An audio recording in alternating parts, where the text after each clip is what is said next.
évidemment, nous aussi, on votera cette mise en révision. Et je pense que d'ailleurs, s'il pouvait y avoir une majorité, enfin, c'est un outil planificateur, le vice-président l'a redit, c'est prescriptif hein, sur les SCOT, les PLUI, les PLU, et nous le soulignions tout à l'heure, il faut absolument que la région puisse s'affirmer comme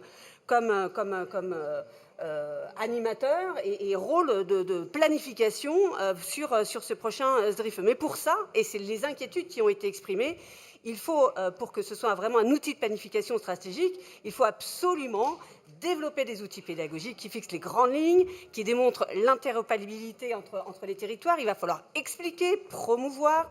Il faut laisser un temps de concertation raisonnable pour bien faire comprendre les enjeux.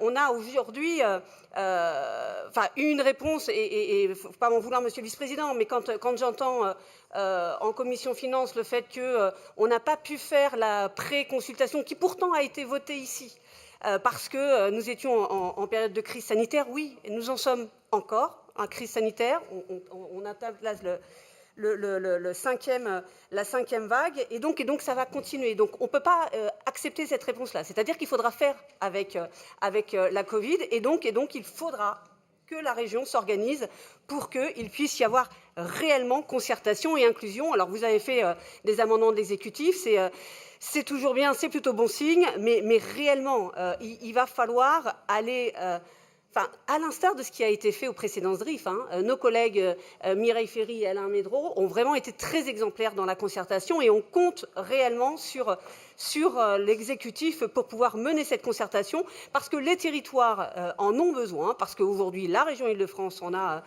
absolument besoin.